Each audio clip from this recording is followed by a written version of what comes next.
বিকাশ personal অ্যাকাউন্টের পাশাপাশি বিকাশ merchant অ্যাকাউন্টেও বিকাশ থেকে লোন নিতে পারবেন। আমি যদি আমার বিকাশ মার্চেন্ট অ্যাপ্লিকেশনে প্রবেশ করি, এরপর নিচের দিকে স্ক্রল ডাউন করব, অবশ্যই আমার বিকাশ মার্চেন্ট অ্যাপ্লিকেশনটা আপডেট থাকতে হবে। এখানে সার্ভিস সময়ের নিচে দেখবেন লেখা আছে আরও দেখুন, এখানে ক্লিক করবেন, তাহলেই দেখতে পারবেন লোন অপশন। আপনি অবশ্যই বিকাশ মার্চেন্ট অ্যাপ্লিকেশনটা আপডেট দিয়ে নিন, তাহলে এই লোন অ্যাপ্লিকেশনটা পেয়ে যাবেন। এটা নতুন আপডেটে সংযুক্ত করে দেওয়া হয়েছে। আমি যদি লোনের ভিতর প্রবেশ করি, ঠিক এরকম একটি ইন্টারফেস দেখতে পারবো।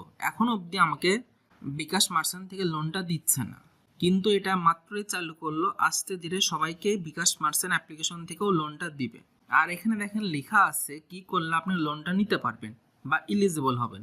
এখানে দেখেন লেখা আছে অনুগ্রহ করে এখানে দেখুন, এইখানেতে ক্লিক করবেন, তাহলে দেখা যাবে আপনার কি কি শর্ত মানলে বিকাশ মার্চেন্ট অ্যাপ্লিকেশন থেকে আপনি লোনটা পাবেন।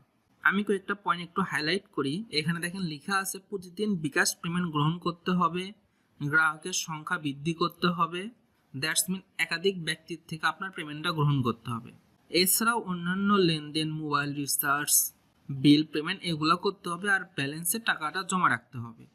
দেখেন লেখা আছে পরামর্শ, সাথে সাথে ক্যাশ আউট না করে বিকাশ মার্চেন্টকে তার অন্যান্য ব্যবসার চাহিদা, মোবাইল রিচার্জ, বিল পেমেন্ট ইত্যাদি পূরণের জন্য পর্যাপ্ত ব্যালেন্স বজায় রাখতে হবে। আপনি এই শর্তগুলো মানলে আপনিও বিকাশ মার্চেন্ট থেকে লোনটি নিতে পারবেন। আজকের ভিডিওটা এই পর্যন্তই রাখতেছি। আপনার যদি আরও বিকাশ মার্চেন্ট রিলেটেড বা বিকাশ রিলেটেড কোনো ইনফরমেশন জানতে হয়, তাহলে আমাদের এই চ্যানেলটি সাবস্ক্রাইব করে পাশে থাকবেন। Thank you for watching this video.